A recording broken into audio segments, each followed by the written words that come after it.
Vamos a ir al mensaje de la palabra de Dios.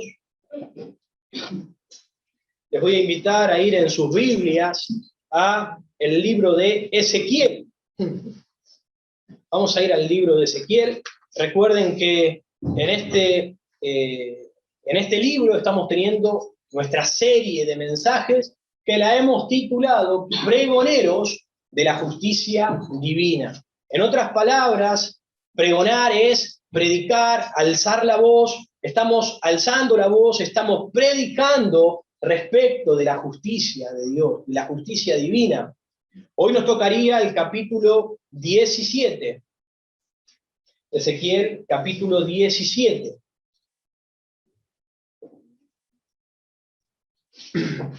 Nuestro título para este capítulo es el cumplimiento del pacto.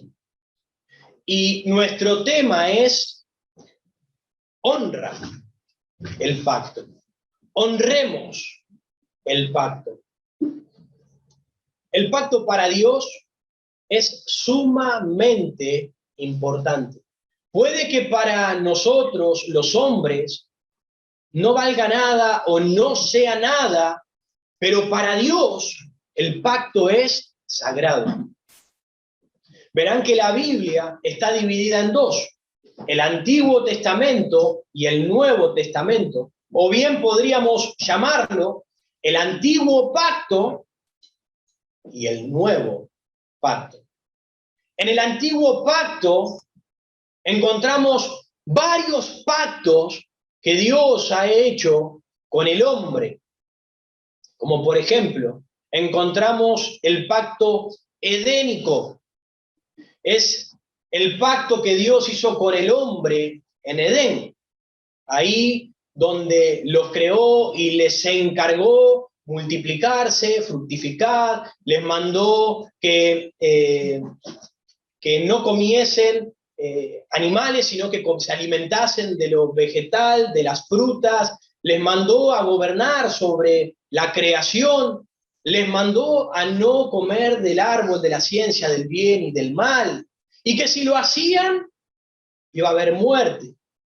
Un pacto que Dios hace. Encontramos también el pacto adámico.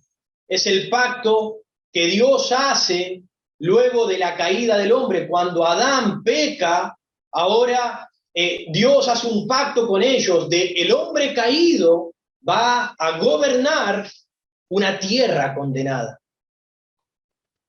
Y esto continúa aún hasta nuestros días.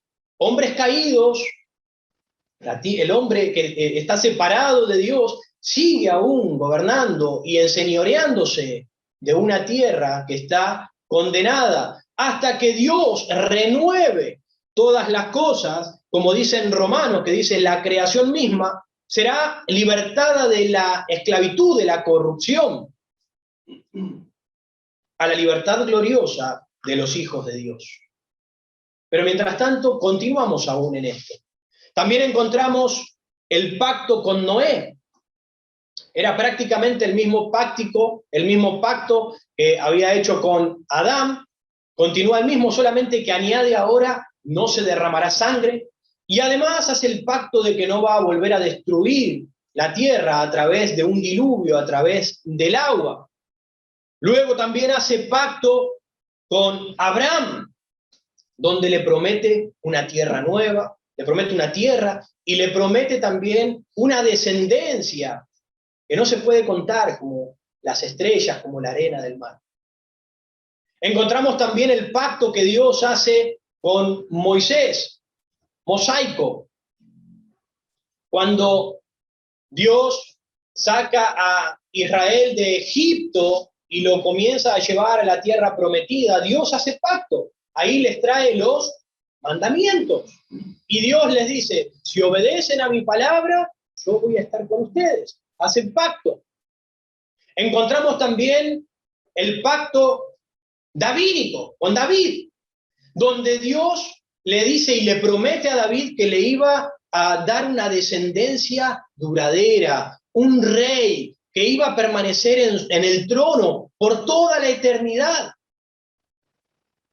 también llegamos al Nuevo Testamento, al Nuevo Pacto, donde el Señor lo trajo y lo cumplió a través de la vida, de la muerte y la resurrección de Jesucristo, para salvación, restauración y reconciliación de la humanidad caída, de la humanidad perdida.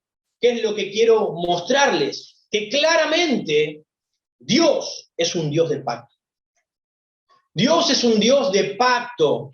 Y esto significa que Él es fiel a sus promesas. Él es fiel a lo que dice, con lo que se compromete. Y podemos decir, gloria a Dios a esto. Gloria a Dios, porque tenemos un Dios fiel, un Dios que dice, un Dios que promete, un Dios que se compromete y un Dios que cumple. Pero como decimos gloria a Dios a esto de que tenemos un Dios tan fiel, también esto nos lleva a nosotros, sus hijos, a entrar en la misma condición. Y escuchen bien, como sus hijos, nos lleva a entrar en la misma condición de fidelidad que Dios. Cuando nosotros hacemos un pacto, hacemos una promesa, hacemos un compromiso con alguien, y cuando nosotros lo rompemos, estamos diciéndole al mundo que Dios es igual, porque nosotros somos representantes de Dios, nosotros somos imagen de Dios aquí en la tierra. Nos gusta tener un Dios fiel, pero muchas veces no nos gusta ser fieles a nosotros. Y eso hace que el nombre de Dios sea blasfemado, hace que el nombre de Dios sea pisoteado, sea menospreciado. En este capítulo 17, Ezequiel menciona 10 veces, en este capítulo, menciona 10 veces la palabra juramento y la palabra pacto. Por lo tanto, es claro que cuando el pueblo de Dios incumple las promesas, no solo le falla al hombre, le está fallando a Dios. Así que deberíamos preguntarnos, ¿qué promesa no he estado cumpliendo? ¿Con qué te has comprometido? ¿Con qué te has enlazado con tu boca? ¿Qué pacto has hecho que no lo estás cumpliendo? Recuerda, si no lo estás cumpliendo, no solo le estás fallando al hombre, le estás fallando al Señor. Ezequiel capítulo 17, versículo 1. Versículo 1 al 2 dice, vino a mí palabra de Jehová diciendo, hijo de hombre, propón una figura y compón una parábola a la casa de Israel. Dios compone una parábola que le es dada a Ezequiel para que Ezequiel se la dé al pueblo de Israel que estaba siendo cautivo en Babilonia. Ahora nos dice, compone una parábola. Necesitamos entender qué es una parábola. Una parábola es una pequeña narración, algo breve, una pequeña historia, que es simbólica, no es verdadera, es simbólica, que trata de dar una enseñanza moral. Entonces, ¿qué es lo que Dios quiere transmitirle a este pueblo cautivo a través de esta enseñanza moral, a través de esta parábola? Bien, podemos dividir el capítulo 17 en 3. En primer lugar, desde el versículo 3 al versículo 10, nos va a contar respecto de la parábola de unas águilas y una vid. Del versículo 11 al versículo 21 va a dar la explicación de esta parábola. Y el versículo 22 al versículo 24 contiene una promesa de esperanza para este pueblo cautivo de Israel. ¿Sí? ¿Me siguen? ¿Al momento? Bien. Versículo 3. Vamos a ver qué es lo que Dios quiere transmitirle a ellos. Dice, y dirás, así ha dicho Jehová el Señor, una gran águila de grandes alas y de largos miembros, llena de plumas de diversos colores, vino al Líbano y tomó el cogollo del cedro. Y quiero que ya comencemos a darle la explicación a esta parábola. Nos dice que una gran águila, nos muestra una águila grande, una águila próspera, una águila preciosa. Y esta águila hace referencia a Nabucodonosor, el rey de Babilonia. Esta es la gran águila. Dice que fue al Líbano. El Líbano es una región montañosa y es boscosa. Se dirigió hacia el Líbano y tomó el cogollo del cedro. El cogollo del cedro es la parte comprimida, se podría decir, el tronco y parte de las raíces del cedro. Ahora, nos dice que esta águila esplendorosa, grande, fuerte, se fue al Líbano. El Líbano representa Jerusalén. El Líbano representa Jerusalén. Se dirigió hacia Jerusalén y tomó del cedro el cogollo. Tomó lo más importante de allí del Líbano. ¿Quiénes eran esos más importantes en Jerusalén? Eran el rey y todos los príncipes. Todo lo que estoy diciendo no me lo estoy inventando. Continúa más adelante, pero no lo vamos a ir leyendo. Tomó a los príncipes y tomó al rey, a lo más importante de Jerusalén. Versículo 4. Arrancó el principal de sus renuevos y lo llevó a tierra de mercaderes y lo puso en una ciudad de comerciantes. Arrancó lo principal. De ese cedro, de todos esos príncipes, tomó lo principal. Era el rey Joaquín en aquel tiempo, quien estaba reinando en Jerusalén. Lo tomó a lo principal y se lo llevó a tierra de mercaderes, que es Babilonia. Se lo llevó cautivo para allí. Versículo 5. Tomó también de la simiente de la tierra y la puso en un campo bueno para sembrar. La plantó junto a aguas abundantes. La puso como un sauce. Dice que tomó también la simiente de la tierra. Eso sería la simiente de todos esos príncipes del rey, la simiente de ellos que fueron llevados, lo tomó y lo plantó. ¿Quién era ese que tomó y plantó? Ese era Sedequías. Es el rey que luego ocupa el lugar. Sedequías fue puesto como rey y vasallo, como rey y servidor de Nabucodonosor en Jerusalén. ¿Me siguen? ¿Sí? Vayan siguiéndome porque si no... Versículo 6 dice, y brotó y se hizo una vid de muchos ramajes, de poca altura, y sus ramas miraban al águila, y sus raíces estaban debajo de ella. Así que se hizo una vid, y arrojó sarmientos, y echó mugrones.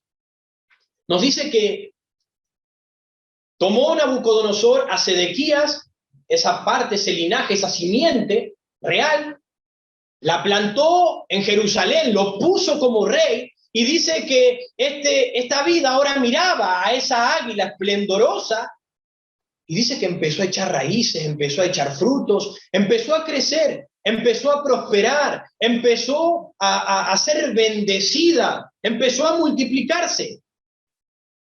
Pero aún así, vale decir que ya no era un cedro, sino que ahora era una vid. Si ustedes prestan atención, versículo 3, la última parte del versículo 3, dice, vino al Líbano y tomó el cogollo del cedro. Pero ahora lo que Nabucodonosor había plantado en Jerusalén, que era Sedequías, lo considera una vid. Dice, versículo 6, y brotó y se hizo una vid de mucho ramaje, de poca altura, y sus ramas miraban al águila. Y es interesante ver esto, porque ahora Sedequías, a pesar de que estaba puesto como rey en Jerusalén, él no era un cedro, no era un cedro grande, fuerte, poderoso, era una vid, era pequeña. Sí, tenía frutos, pero era pequeña. ya no tenía ese poder que puede tener un rey. ¿Qué fue lo que sucedió? ¿Por qué él no tenía ese poder? ¿Por qué ahora no era un cedro, sino que era una vid, según lo que Dios está planteando? Los babilonios habían ejecutado una estrategia para hacer de Israel un estado títere. ¿Qué quiere decir esto? Un estado que es dominado, que es controlado por Babilonia. ¿Sí? Bien, entonces Babilonia lo que hacía era, por medio de ponerlo a Sedequías allí, era controlarlo todo. Son mi títere, está como rey, pero seguís mis órdenes. Estás bajo mi mando, estás bajo mi autoridad. Ahora, Sedequías se podría decir que era la parte débil. Por eso Nabucodonosor lo tomó del linaje real. Sedequías era la parte más blanda. Era menos capaz. A los que tenían el potencial para reinar, se los llevó todo a Babilonia. Al punto flaco, lo agarró y lo puso ahí para mantener el control, para que no haya una sedición, para que no haya una revuelta, para que no se levante contra él, lo puso ahí. ¿Y qué hicieron? Hicieron un acuerdo, hicieron un trato, un pacto de obediencia. Eso es lo que hicieron. Versículo 7. Había también, acá entra en juego, otra águila. Había también otra águila de grandes alas y de muchas plumas. Y aquí que esta vid juntó cerca de ella sus raíces y extendió hacia ella sus ramas para ser regada por ella por los surcos de su plantío. Aparece en escena una segunda águila. Esta segunda águila dice que era grande, era próspera, pero no tenía la misma prosperidad o el mismo esplendor que tenía la primera. Ahora, ¿quién era esta segunda águila? Esta segunda águila era Egipto. Era Egipto. Y si prestan atención en el versículo 7, dice, luego del primer punto y coma, dice, y he aquí que esta vid juntó cerca de ella sus raíces y extendió hacia ella sus ramas. Ahora, Sedequías ya no estaba mirando solamente a la primera águila que era Nabucodonosor, con la cual estaba prosperando. Dice que ahora empezó a extenderse hacia la segunda águila. Empezó a irse en pos de la segunda águila. ¿Para qué? Para conseguir ayuda, para conseguir refuerzo y rebelarse contra Nabucodonosor. Quería escapar de las garras de Nabucodonosor, por eso se fue hacia Egipto. A pesar de los intentos de Nabucodonosor en mantenerlo a Sedequías allí para que no se levante, lo puso a él que era el menos capacitado. Hizo un pacto, firmaron un acuerdo de obediencia, de sujeción. A pesar de todo eso, Sedequías se rebela contra Nabucodonosor y se va a buscar a Egipto, ayuda. Pero este acto necio, porque fue un acto necio, un acto tonto, un acto falto de sabiduría que tomó Sedequías, lo llevó a una destrucción, lo llevó a un fracaso total, por su ignorancia, y escuchen bien estas palabras: necio, ignorancia, falta de sabiduría. Esas cosas fueron las que llevaron a Sedequías a que vaya a la ruina. ¿Por qué terminó en fracaso? Gálatas, no lo busquen, se los voy a leer rápido.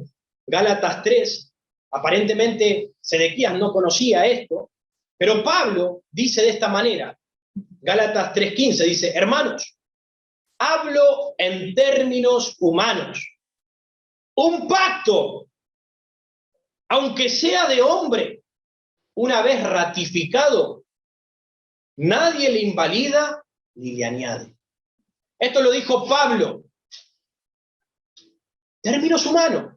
Por más que hagamos un pacto entre nosotros como hombres, una vez que está ratificado, una vez que ya está comprobado, está cerrado, Nadie le puede añadir ni le puede quitar. Un pacto es un pacto. Yo entiendo que nosotros hoy en día nuestra palabra no vale nada. Hoy en día nos comprometemos y hacemos pacto y hablamos y decimos, pero no vale nada. Pero no debe ser así. No debe ser así. ¿Qué fue lo que sucedió? ¿Por qué terminó en fracaso Sedequías? Porque Sedequías rompió el pacto que había realizado con Nabucodonosor. Él había hecho un pacto de que se iba a mantener en obediencia, que él iba a estar bajo la sujeción y la autoridad de Nabucodonosor, del rey de Babilonia, pero él rompió con ese pacto. Y lo interesante es que cuando rompió el pacto con este hombre, a su vez rompió pacto con Dios. Miren el versículo 19. Versículo 19. Por tanto, así ha dicho Jehová el Señor: vivo yo, que el juramento mío que menospreció y mi pacto que ha quebrantado, lo traeré sobre su misma cabeza. Y es interesante porque ese pacto que hizo con Nabucodonosor se lo aplica a sí mismo. Él rompió mi pacto. Él rompió conmigo, eso es lo que hizo. Él rompió como resultado de ese acto, rompió con el hombre, pero a su vez rompió también con Dios. Ese acto lo llevó a Sedequías a morir. Babilonia sitió Jerusalén, lo atraparon, ya eso lo hemos tocado en otras predicaciones, le quitaron los ojos y lo llevaron cautivo a Babilonia, donde allí murió por su necedad. Murió por no tener palabra, murió por no cumplir con lo que debía cumplir. Esta parábola nos muestra la responsabilidad que debemos tener como creyentes en cumplir lo que decimos que vamos a hacer, en cumplir nuestras promesas, en cumplir los pactos. Es importante. Lo tomamos a la ligera, pero es importante para Dios. Y si es importante para Dios, debe ser importante para nosotros, como creyentes. El rey Sedequías había jurado, pero para él no era tan importante. Para los ojos de Sedequías ese pacto no era nada. Quizás para muchos de nosotros sucede lo mismo. No debe ser así la palabra del creyente. Si eres hijo de Dios, ahora si no eres hijo de Dios, nada te ata, más allá de tu propia persona y querer quedar bien. Pero el creyente necesita quedar bien ante los ojos de Dios. Es lo principal. No debería ser así para cada uno de nosotros, que hagamos pacto con nuestra boca. ¿Saben por qué? Miren versículo 20, nuevamente. Dice: extenderé sobre él mi red y será preso en mi lazo. Eso lo dice Dios. Y yo haré venir a Babilonia, lo haré venir a Babilonia, y allí estaré en juicio con él por su prevaricación con que contra mí se ha rebelado. Uno puede decir, pero se estaba rebelando contra Nabucodonosor. Se estaba rebelando contra él. Pero Dios dice: estás incumpliendo tu palabra. Y cuando estás incumpliendo tu palabra, cuando hiciste juramento en mi nombre, en nombre del Dios de Israel, hiciste juramento en mi nombre. Él puede haber sido un rey pagano, pudo haber sido un rey malvado, pero si hiciste juramento en mi nombre, ahora tienes que cumplirlo. Ahora tienes que obedecerlo. Y cuando lo rompe, Dios dice: contra mí estás haciendo lo malo. Contra mí estás rompiendo. Recordemos qué es el pacto. Recordemos lo que significa esa palabra, porque quizás algunos dicen, pero ¿qué es bien un pacto? Un pacto es un acuerdo. Es un acuerdo entre dos o más personas, donde se comprometen a seguir ciertas condiciones. Ciertas condiciones que deben ser cumplidas a base de ese acuerdo. Cuando Dios hace un pacto con el hombre, Él se compromete. Él se compromete a cumplir, Él se compromete a ser fiel. Y de la misma manera, cuando el hombre se compromete a seguir ese tipo de condiciones que Dios establece. Es un acuerdo mutuo a cumplir. Y lo hacemos diariamente, ¿no? Hacemos acuerdos laborales. Cuando entramos a trabajar en algún lugar, estamos haciendo un acuerdo. Un acuerdo en que voy a trabajar tantas horas, voy a recibir tal sueldo. Un acuerdo en que voy a trabajar en tal área. Un acuerdo en que tengo que pasar tiempo con otras personas en un cierto sector. Hice un acuerdo que debo cumplir. Por eso el Señor nos dice que todo lo que hagamos lo hagamos para su gloria. Más allá de la situación en la que estamos, si nosotros hacemos un acuerdo, debemos cumplirlo, debemos sujetarnos, debemos obedecerlo, porque lo estamos haciendo en nombre de Dios. Y aquellas personas que te toman como empleado y ven que no cumplís el acuerdo porque te quejás y estás levantando revuelta con los empleados y diciendo, che, el sueldo es bastante bajo, pero acordaste por eso. Mirá todas las horas que nos hacen trabajar por este sueldo, y no acordaste eso para entrar a trabajar. Yo no quiero este sector, ahora quisiera otro sector, pero acordaste. Y cuando nosotros incumplimos el contrato, incumplimos el pacto, estamos poniéndonos no solamente en contra de nuestro empleador, sino también en contra de Dios. Y es importante, parece una tontera, pero es importante. Hacemos pacto en matrimonio cuando nos casamos. Cuando nos casamos en presencia de Dios y prometemos amarnos, sernos fiel, prometemos estar en la salud, en la enfermedad.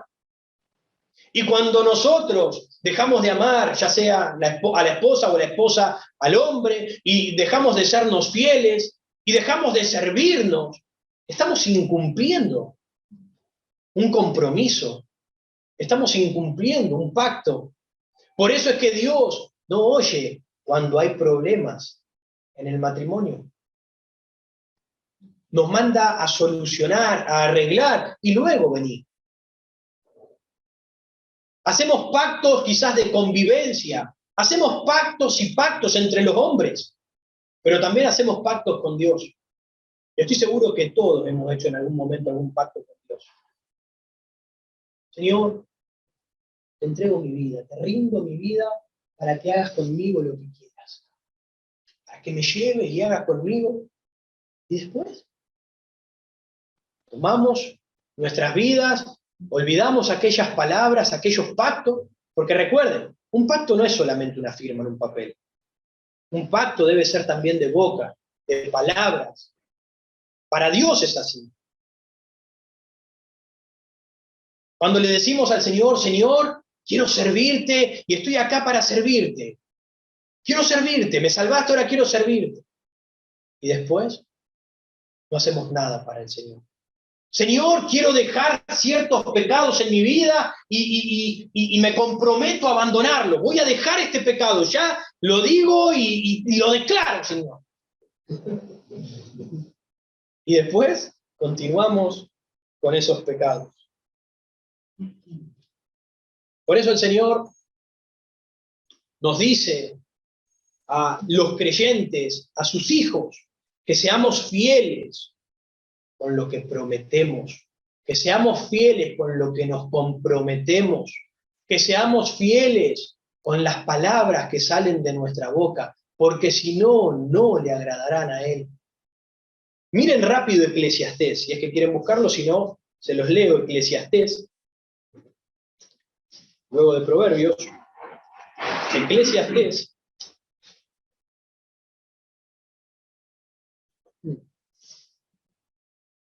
Vamos a ir al capítulo 5, Eclesiastés capítulo 5, versículo 2 dice, no te des prisa con tu boca, ni tu corazón se apresure a proferir palabra delante de Dios. Porque Dios está en el cielo y tú sobre la tierra. Por tanto, sean pocas tus palabras. Está diciendo, tener cuidado lo que vas a prometer. Tener cuidado con lo que vas a declarar, con lo que vas a decir. ¡Ojo! Versículo 4. Cuando a Dios haces promesas, no tardes en cumplirla, porque Él no se complace en los insensatos. Cumple lo que prometes. Ah, bueno, no, entonces no voy a hacer ninguna promesa. No, no, no. Sí, Dios quiere. Dios quiere que te comprometas. Quiere que te comprometas y que lo cumplas. Quiere fidelidad. El Señor quiere que lo hagas. Versículo 5. Mejor es que no prometas y no que prometas y no cumplas. No dejes que tu boca te haga pecar. No dejes que tu boca te haga pecar. De la misma manera para con Dios, de la misma manera para con los hombres. Cuando rompemos pacto, pecamos contra el Señor. Proverbios 17, se los leo rápidamente yo. No hace falta. Proverbios 17 dice que aún el necio cuando calla es contado por sabio. Aún el necio cuando calla. Así que, ojo con lo que decimos. Volvemos nuevamente a Ezequiel. Ezequiel, capítulo 17, versículo 22, dice, así ha dicho Jehová el Señor, tomaré yo del cogollo de aquel alto cedro y lo plantaré. Del principal de sus renuevos cortaré un tallo y lo plantaré sobre el monte alto y sublime. En el monte alto de Israel lo plantaré y alzará ramas y dará fruto y se hará magnífico cedro y habitarán debajo de él todas las aves de toda especie. A la sombra de sus ramas habitarán. Y si ustedes prestan atención, acá entra en juego una tercera águila. No menciona prácticamente otra águila, pero claramente lo da a entender. Ahora, ¿quién era esta tercera águila? El mismo Dios. Yo tomaré. Yo lo voy a tomar, lo voy a sacar y lo voy a plantar. Dios mismo es quien planta sobre el monte alto y sublime un mensaje de esperanza, diciendo, yo voy a levantar un nuevo rey que tendrá un trono firme, un nuevo rey que será fiel, un nuevo rey que será digno de mí. Isaías 11:1 dice, saldrá una vara del tronco de Isaí y un vástago retoñará de sus raíces, hablando de Jesucristo. Hablando de Cristo, vendría de la casa de David, sería un árbol fructífero y proporcionaría seguridad al pueblo. Dios no deja sin esperanza al pueblo de Israel. Esto es lo que estaba tratando de mostrarle Ezequiel al pueblo cautivo. Les muestra, estamos en esta condición. Recuerden que ya está, todos ellos, Ezequiel estaba dando profecía y hablándole a un pueblo que ya estaba cautivo. Ya estaban en Babilonia. Todavía había otros que estaban en Jerusalén. Él les estaba comentando lo que estaba sucediendo. Les dice, por la falla de nuestros reyes, la falta del pueblo de Israel en no cumplir sus promesas, en no cumplir el pacto entre los hombres y para con Dios, por falta en eso, estamos nosotros cautivos acá. Nosotros estamos acá. Esto es lo que estamos pagando por no cumplir con las promesas para con Dios y para con los hombres. Y eso es lo que le va a terminar sucediendo a Jerusalén. Va a terminar en cenizas. Va a terminar siendo polvo, derribada por no cumplir. Pero les dice, tranquilos, hay un mensaje de esperanza. Dios va a levantar un nuevo rey. Dios va a levantar a alguien que va a librar a Israel de la opresión. Un rey fiel que sí cumple el pacto. Un rey fiel que sí sabe seguir lo que promete. Versículo 23. En el monte alto de Israel lo plantaré, dice Dios, y alzará ramas y dará fruto, y se hará magnífico cedro. Ya no está hablando de una vid, está hablando de un cedro. Será poderoso, será grande, será alto, y habitarán debajo de él todas las aves de toda especie, a la sombra de sus ramas habitarán. Allí, a través de nuestro glorioso Dios, a través de su sacrificio, de su muerte en aquella cruz del Calvario, Dios nos trajo la salvación. Dios nos trajo esa esperanza a la sombra de Él. A través de su victoria, muchos vendrán a Dios. A través de la victoria de Cristo. Y muchos vendrán y comerán de su fruto. Y recibirán de su protección. Así que, si hay alguno que quizás hoy no tenga a Cristo en su corazón, que ande desamparado, hoy es el momento de acercarse a este gran cedro, a este grande e imponente, magnífico y poderoso. Venir bajo su sombra, venir a alimentarte de Él y de su protección espiritual. Hoy puedes venir a Cristo. Hoy puedes venir a Él. No te tardes en venir, en llegar a los pies de Cristo. Él puede salvarte, Él puede darte vida nueva, vida eterna. Versículo 24. Y sabrán todos los árboles del campo que yo Jehová abatí el árbol sublime. Levanté el árbol bajo, hice secar el árbol verde e hice reverdecer el árbol seco. Yo Jehová lo he dicho y lo haré. Yo hago pacto y lo cumplo. Y este versículo muestra claramente el Evangelio de Dios. Él dice, sabrán todos los árboles del campo que yo Jehová abatí. Al árbol sublime, al poderoso, lo abato. Levanté el árbol bajo, hice secar al árbol verde e hice reverdecer al árbol seco. Dios derriba a los orgullosos, Dios derriba a los soberbios, a los altivos, Dios los derriba, al igual que a Satanás, pero Dios levanta y pone en alto, en honra, a los humildes, a los que son obedientes.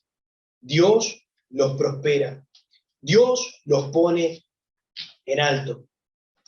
Así que recordemos, hermanos, el pacto para Dios es sumamente importante. Puede que para ti y para mí no sea nada, pero para Dios es sumamente sagrado. Cuando fallamos al pacto entre los hombres, también le estamos fallando el pacto a Dios. Así que no seamos faltos de sabiduría como Sedequías para tener en poco el pacto, la promesa que hacemos, deshonrándolo. Proverbios 20:25 dice así, se los leo rápido. Proverbios 20:25 dice, lazo es al hombre hacer apresuradamente voto de consagración y después de hacerlo, reflexionar. Después de hacerlo, reflexionar. Ojo lo que haces. Ojo con qué te comprometes. Ojo con qué te enlazas. Porque dice, eres un tonto, eres un necio. Si haces un compromiso, haces un pacto, y luego de haberlo hecho, reflexiona sobre eso. Y dices, oh, no, ¿en qué me metí? Más si no lo hago. Porque Ya te has enlazado, ya te has comprometido. Y si lo rompes, le fallas a Dios.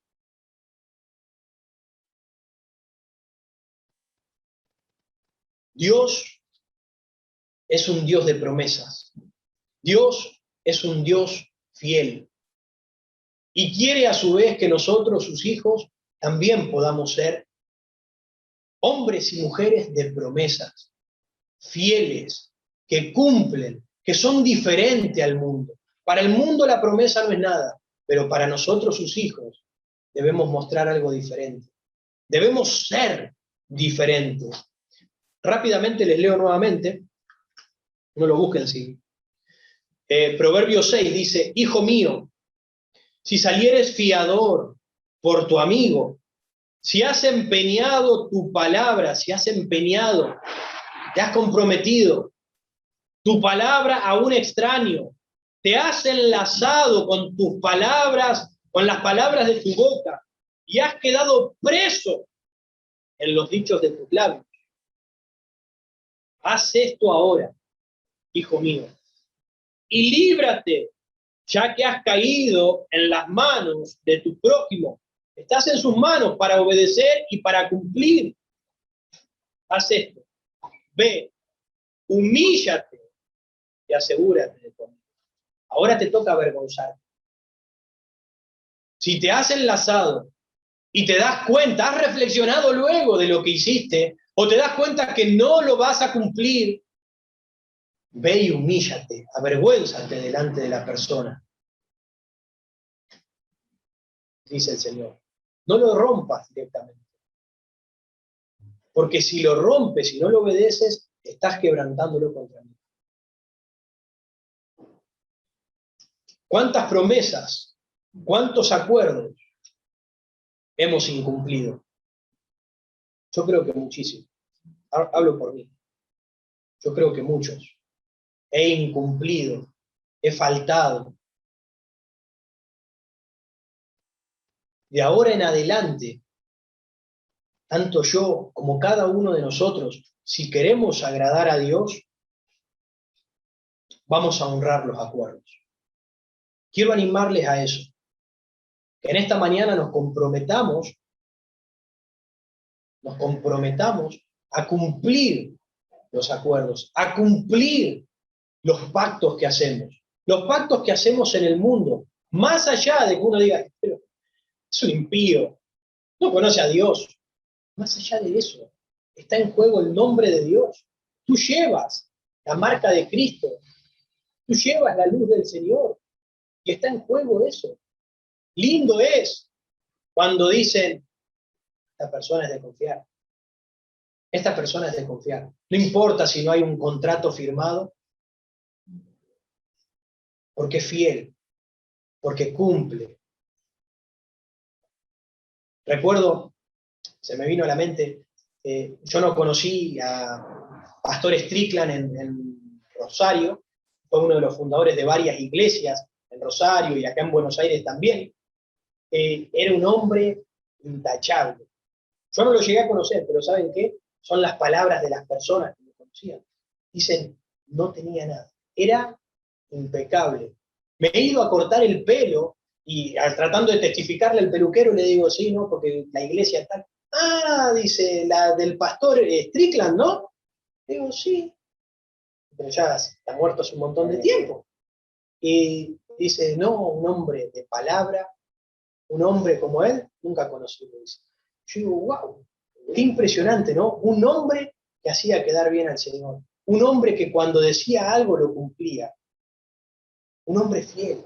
Y cada uno de nosotros debemos ser así, que la gente nos mire de esa manera, como hijos de Dios, más allá de que sean incrédulos, que digan, wow, son diferentes, porque cumplen lo que dicen. Y de esa manera honramos el nombre del Señor. Así que les animo a eso en esta mañana. Vamos a orar. Precioso Dios, gracias por tu palabra, Señor, porque es algo en lo que uno muchas veces no suele pensar, algo en lo que muchas veces solemos pasar por alto.